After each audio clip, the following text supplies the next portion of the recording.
Hello, what is going on, savages? I just finished my workout. And of course, I'm on a treadmill, which I quit early to go outside because the news is fucking garbage. But one of the things that came to mind as I was watching the news and walking and listening to people around me is there's nothing more hilarious to me than listening to other men, grown-ass men, beating their chests to each other about how they're savages and they won't comply and what have you, only to have them turn around and put their diapers back on. It's an odd thing to watch, but got me thinking. There's something that I think a lot of people misunderstand about the way the world, history, legends. I think a lot of people misunderstand the fact that they believe that the people we praise as heroes, the people we see as legends, are greater men than the average. They're possessive of some divine strength, some divine gift. The path that they're given to walk is, bespoke to them because there's a plan in place for them to live a life of greatness. And the reason that this is a flawed construct is two reasons. One, it robs normal men of the ability to strive for something greater than themselves, which in itself is a folly because it leads men to nihilism and think that nothing matters. And two, it devalues the greatness of the average man that we herald as great men. If a man is great by divinity, if he is possessive of some otherworldly strength, morality, mental capacity, then he's not truly great. He is merely a different being. And this is actually why I don't, I'm a nerd. I like comics. I don't really like Superman. The reason I don't like Superman is because he's not great through struggle. He isn't great through development of his mind and body. He is great by virtue of his design, right? Coming from Krypton, he is a being built to become stronger as a result of an external force. And if he was on any other planet that didn't have access to our solar radiation, he'd be no different. And as with Commander Zod, he finds his equal in him because Commander Zod has the same biology, but has better tactics. And so he has to go above and beyond and destroy Zod because he has less experience, less tactics. Versus somebody like Batman, which I think has some pretty crazy mental issues and some... But, sorry, pause there. The thing about Batman is he is comprised of pure devotion to an ideal. And so I hold him in higher regard than Superman because he isn't great by virtue of biology. He is great by virtue of excellence, by virtue of dedicating himself to an ideal by and large bigger than himself. And so pulling it back to today's society and what I was talking about yesterday in regards to, people think that I don't understand or I have to give, exceptions to their situation and their problems. But the reality is that it is those struggles. It is making that choice in light of the difficulties that truly makes it great. And that is with every legend, right? Most legends, heroes' journeys, they have a person who's not either spiritually, mentally, or physically capable of taking the journey on, rising above their previously understood capacities in order to become the hero that they are legend to be. And so when we look at what's going on today, and I use the example that I gave at the beginning of this live of men who sit there and pound their chest and talk about how great they are. Meanwhile, once the conversation has changed and they are no longer in a place to beat their chest, they're no longer in a place to,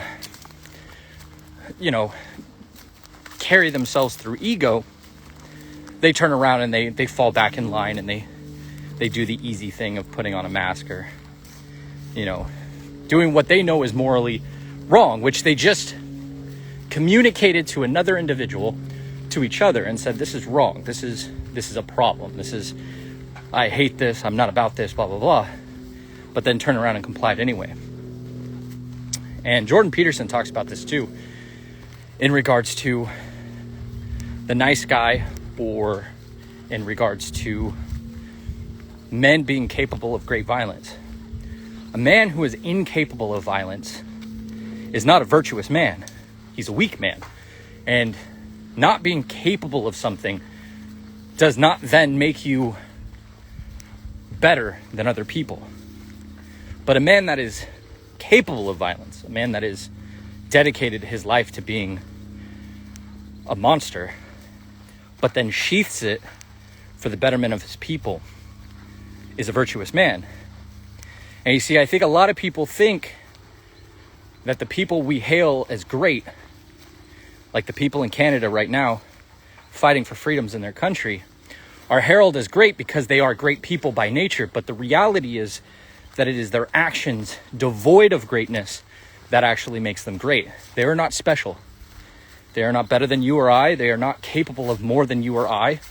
They merely set their boundary, planted their flag, and said no more. And then, with intentionality, set out to rectify the problem that they see therein. And it is in that they are normal individuals striving for something bigger than themselves that in turn makes them great. And so when you're sitting at home and you're chastising whatever somebody is fucking doing, you're really chastising yourself. Because you cannot affect the man in the arena sitting in the stands. And the men that put themselves between you and tyranny, the men that put themselves between the horses and the ground, as we've recently seen in Canada, that put themselves between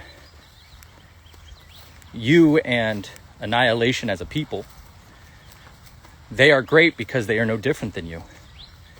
They are great because they have chosen to place themselves at risk with no additional faculties, no additional strengths or divine beings, no guarantee of finances being covered, no guarantee of life, liberty, and happiness. You saw it well, maybe you didn't, maybe you're burying your head in the sand, but the reality is that what's happening in Canada right now is these people are no bigger, no better than anyone else. However, they allowed themselves to be trampled by horses because they see something bigger than themselves. And in that, they are great. So I challenge anybody that is not doing anything from fear of not being great or not having the faculties or capacity to look deep inside yourself and choose a different path altogether and choose to be great, because it is that choice, not a divine right, that will make you great. And once you allocate your energy to being great is when you will step up and be great. But the last thing that I would say is don't give in to nihilism. A lot of people in today's society, they believe in subjectivism and they believe in nihilism. Subjectivism means that there's no truth to morality. It's all somebody's perspective. That's bullshit. We all know at our core killing somebody is wrong. We also know that some violence is justified. We all know that to our core, so there's no subjectivism there. And 2, nihilism suggests that because you cannot be the best in the world, there's no reason to even fucking try. And the problem with that thought process is you end up miserable, jaded, cantankerous, and all around useless to the people around you just because you needed to hedge your bet to avoid being a failure. It's not the way of men to be nihilistic. It is the way of men to look to the heavens and say, I could do more, I could be more.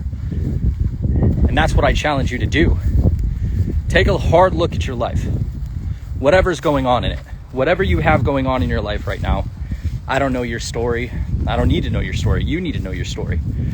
And you need to take a hard look at it and sit in the darkness for a while and understand that from that darkness can come strength or death. And that's a choice you get to make. When you're looking at your life, I highly recommend breaking it down. Look at every aspect. Finances, fitness, your faith, your family, and fun. Start to balance them out. Find the areas that are causing you apprehension. Find the areas that aren't sitting well with your soul. And then write it down. Our demons can't live on paper. Write it down. And one by one, become very intentional about fixing it. It's not easy. It's definitely going to take a hit to your ego. I can guarantee you that. Because if you're not used to challenging yourself to look above, to orient yourself to a North Star far greater than you've ever thought possible, it's gonna hurt a little bit. It's gonna sting a little bit. But from that sting, from that pain, you will grow strength. And in doing so, your life will become better. I can guarantee you that. So again, reject subjectivism, reject nihilism, understand that men as a general construct are built for more, built to be great. Everything you see around the world today is built by men and women, but mostly men.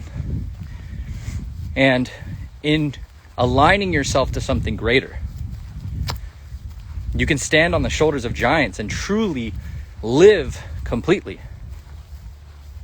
Most people today, they struggle because they're living fractured lives. They're living compartmentalized lives. And you can see this most evident in our work weeks.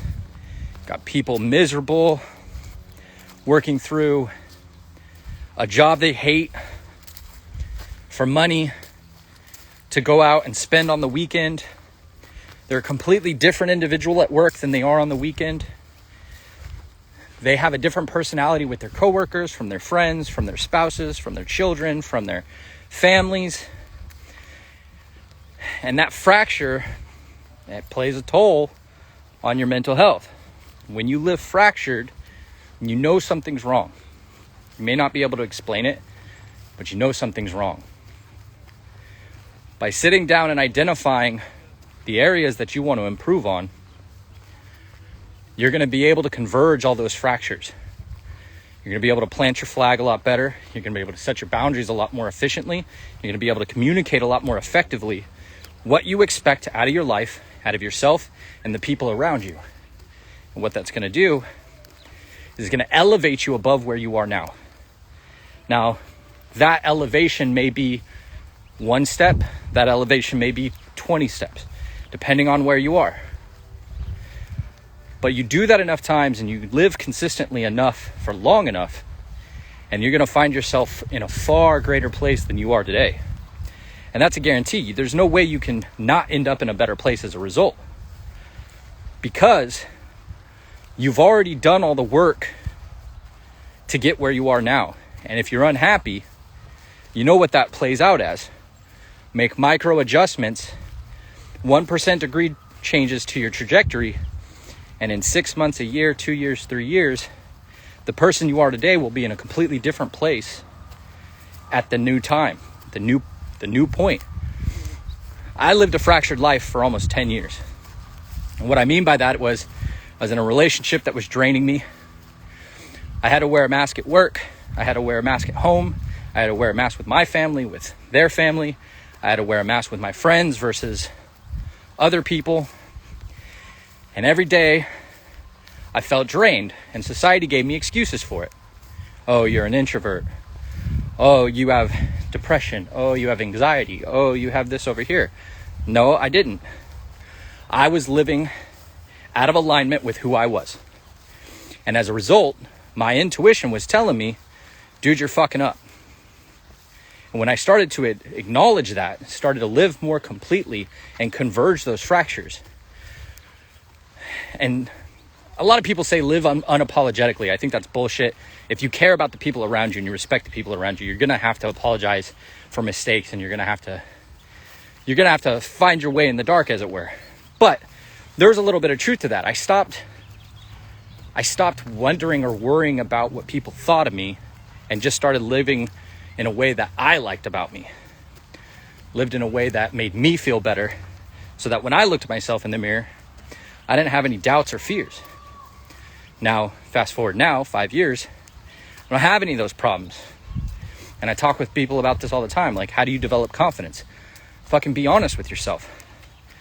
Number one step, be fucking honest with yourself. As soon as you're honest with yourself, everything gets easier. Everything gets clearer. Everything gets more functional. So, I ranted a little bit there, but some takeaways from my conversation. Do not rob the great men of their greatness by giving that greatness over to divinity or to some outside function that allows them to be great. The ordinary men become great by overcoming adversity and struggles and problems. It's not from some God-given talent or extra strength that they have. 2, stop living fractured. Start converging who you are. Plant your flag, say this is who I want to be, and start living intentionally and moving forward to that. 3, in line with that, start looking at your life. Start finding the areas that are malaligned, misaligned. Start looking at the areas that are not serving you and cut them out. Write it down. Your demons can't live on paper. And start intentionally challenging yourself to start living more completely and converging those pieces of yourself so that you can be more full. Because I can guarantee you, the fractured man is not going to do great things. It's impossible. But a converged man, a man that has complete understanding and capacity of who he is and what he's capable, both strengths and weaknesses, he'll be able to do great things despite not having some divine being giving him some excess store of strength or function. So I hope that kind of gives you guys a little bit of an idea of what to do in today's world, because I think right now especially people are fed up after 2 years, especially the guys that have been preaching this shit for 2 years and pissed about this stuff for 2 years. And some of the things that came out of yesterday's live, where I kind of went on a rant and called people cowards, is some people want to get involved, but they don't know how, and they don't know how they can affect change themselves. And that's what kind of prompted me to have this conversation with you guys over this live is, if you don't have billions in the bank and you don't have freedom of time and you don't have necessarily all the courage in the world, it can seem very overwhelming and it can seem like you can't do much. But free men don't yield and they don't bend. And so the easiest thing you can do is live free, absolutely and completely, unapologetically free. And cut out anybody that would enslave you. Cut out anybody in your life that would make you feel like you're selfish for wanting to be free. Because it is the ordinary tasks of ordinary men that make greatness in this world. And it astounds me how many people have forgotten that. So I hope you guys are having a great weekend. I just finished my workout. I'm going to go hammer out some other stuff. So hope you guys crush it. Appreciate you.